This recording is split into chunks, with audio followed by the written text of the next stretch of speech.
ang letters and music this time naman mga ka-sound trip. Well, on my point of view, talaga namang nakaka-excite tong part na to. Dahil makakakwentuhan natin ay ang up and coming, for sure, up and coming boy next door. Sabay-sabay nating i-welcome, walang iba kung hindi si Prince Kano. Prince! Hello po! Hello po! Kamusta ka, Prince? Ngayong... Prince is a good... Yun. Prince is a good friend of mine and it's an honor, Prince. Thank you so much at napa-unlock mo kami dito sa Letters and Music para ma-i-guest ka. We are so excited and we are so happy na nandito ka. Kamusta ang 2024 at syempre, kamusta yung pagsalubong nyo, ikaw at family mo sa bagong taon? So yun po, 2024, kasama ko yung family ko na salubong yung 2024. Siyempre, bungad yung mga schoolworks. Yan. Kasi mag-exam break na naman. Yan kayo, no? Siyempre kagad eh, no? Pero alam nyo, dahil actually ito si Prince, napaka-sipag, napaka-bait, and of course, behind all that, makulit yan, pero marunong at magaling makisama. At actually, kwentuhan ko kayo, napaka-neto ni Prince eh, in terms of his musicality. Talagang napakagaling na batang rapper nga kung ika nga. Kaya naman ito excited kami dito, Prince. Napaka-excited namin dito kasi ito, napakinggan ko na to eh. Spotify pa lang eh. Inabangan namin lahat to. Alam mo yan. So ito nga, tell us something about your debut single. Ito mga ka-soundtrip debut single to ni Prince pero alam natin na talagang magpa-hihit to at papatok. Yung Indak, tell us something about Indak. Sa Indak, kinompose po namin yan before or during pandemic po. Kasi parang naisipan po namin ng daddy ko na gumawa po ng kanta na pwedeng sayawin, pwedeng i-rap, pwedeng kantahin, ganun po. Yung parang makakasabay po lahat ng tao, na bata, matanda. So yun po, parang inisip po namin na syempre, nung time na yun, sumasayaw na po ako. So, naisipan po namin gumawa ng rap na pwede pong sabayan ng sayaw. Yun. Alam niyo, ito si Prince, gusto ko rin malaman Gusto ng mga soundtrack natin malaman. Ano ba yung background ni Prince at saan ba nagsimula lahat ito? Although may idea ko sa nagsimula ito mga to. Pero syempre, i-share natin sa ating mga ka-soundtrack. Paano ba nagsimula si Prince sa music industry as well as, syempre, marami ka nang ginawa noon pa lang eh. Gusto namin malaman yung mga yon. So, nagsimula po ako, tinuruan po ng daddy ko mag-rap noong 17 years old po ako.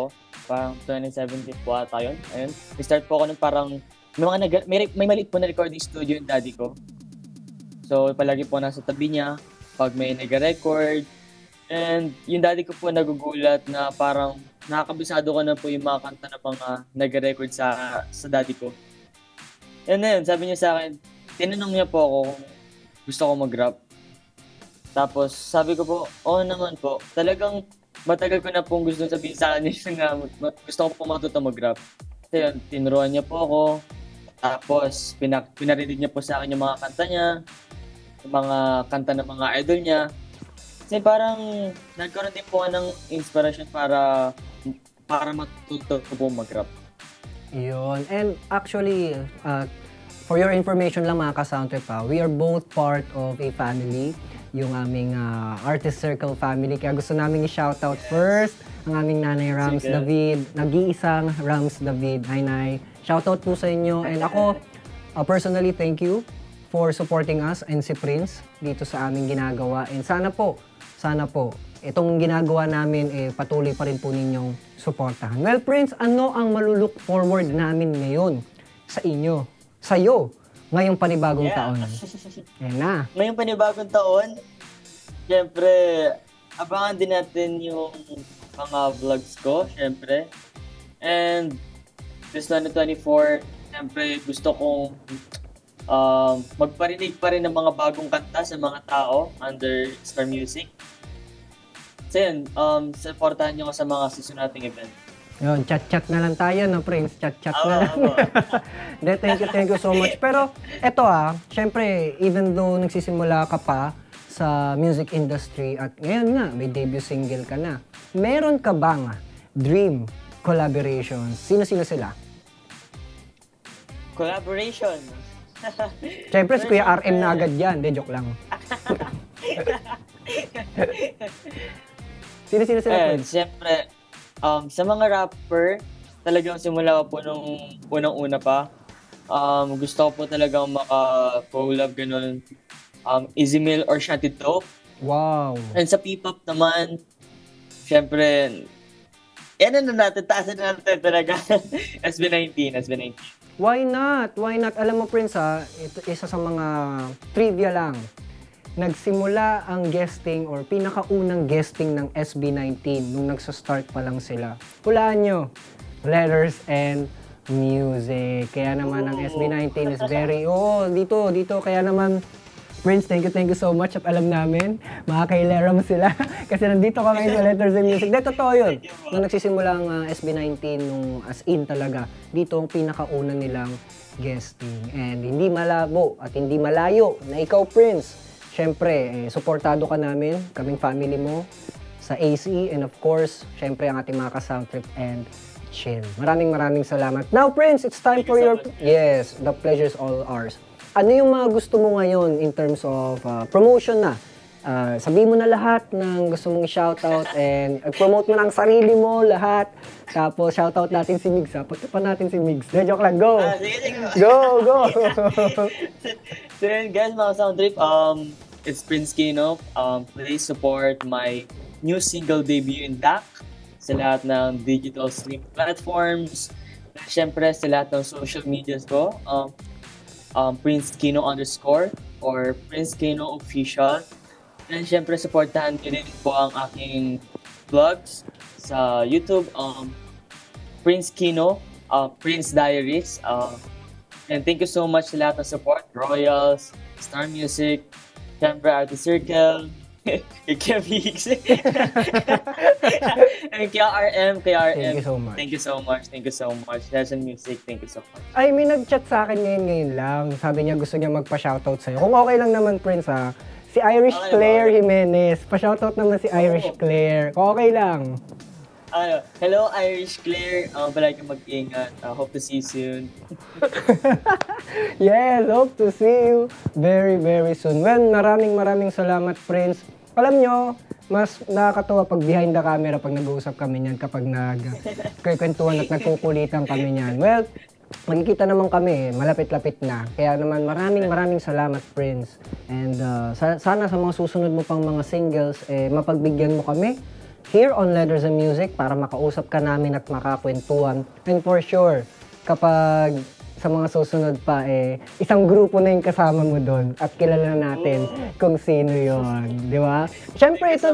Yes, thank you din. Well, ito na, Prince, at ating mga ka-sound trip, papakinggan na natin yung pinag-uusapan nating kanta. It's a privilege, it's an honor para i-welcome nating muli si Prince Kano para sa kanyang debut single na Indak dito sa Letters and Music Stage. Enjoy!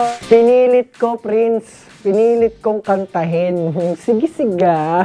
Sige galaw. Tapos sa next part, nakakabulol. Yan ang talent ni Prince. Actually, hindi pa yan. Hindi pa yan ang 100% ni Prince. Pero marami pa sa ating ihahandog ng mga performance si Prince Kano. Well, yan ang kanyang debut single na Sige sigaw. Sige galaw. Indak. Tawagin natin muli si Prince para naman makapagpasalamat ulit sa atin si Prince. Hello, Prince! Hello, guys! Hello, Kuya! Yan. Meron ka pa bang mga gustong pasalamatan at i-shoutout ang family, of course? Sino pa ba? Meron pa ba?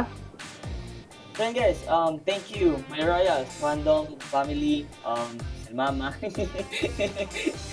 Karen, thank you, Artist Circle. Yes, ulitin ko lang, Star Music, thank you so much.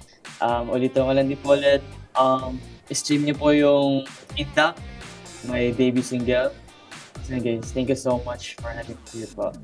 It's our pleasure and I hope, malapit naman na tayo magkita ulit. Malapit-lapit na, mga next week. Next week, magkikita na Next ulit week tayo. po. Yes.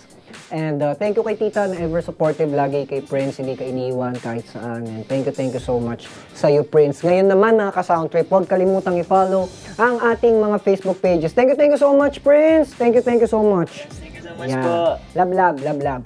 Ang ating mga Facebook pages, facebook.com/net25tv at facebook.com/lettersandmusic at mag-subscribe sa ating YouTube channel, youtube.com/lettersandmusic and Net25TV to watch all exclusive contents mula sa ating beloved original Pinoy music artist. Well, maraming salamat sa ating mga naging artists of the day.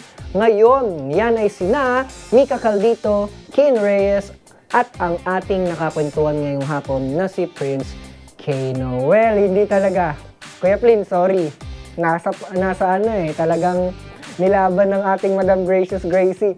Well, bago ko po batiin ang mga gusto kong batiin, pinapasabi po ng ating Madam Gracious Gracie. Good PM po, Sir Lodi. Sorry. Good PM po, Sir Lodi. Pabati naman ang happy birthday kay Chariza May Banag. Si Ma'am Banag ba to? At happy birthday kay Sir Roque Tupal ng Meadow Lark, Edmonton, Alberta, Canada. At happy birthday kay Marnie Palata. Thanks a lot po. And happy birthday to Rosita Deki. Shoutout pala sa lahat ng taga New Year High School, mula sa aming principal as well as sa lahat ng mga students, sa aking family, Focus Family, Dizon Family, sa aking family dyan, family dito, at family nating lahat. Shoutout sa inyo. Shoutout kay Kuya Aaron at kay Ate Apple, and of course sa lahat ng bumubuo ng Letters and Music. Well, itutuloy natin ang kantahan at katuwaan next week dito lang sa inyong paboritong musical show. Pero bago ang lahat, shoutout din, syempre, sa 4x4. Shoutout sa'yo, Jaida, Lian, Irish Claire, and of course, Kim Yuri. Ako po si R.M. Dizon. Magkita-kita tayo next week. Pero bago tayo magtapos, ay iwan namin sa inyo ang quote na ito. If music be the food of love, play on. Mula sa isang tula na sinulat ng nag-iisang si William Shakespeare. Mag-iingat po ang lahat, and this is Letters and Music. We say goodbye for now, pero kita-kits next week. Bye!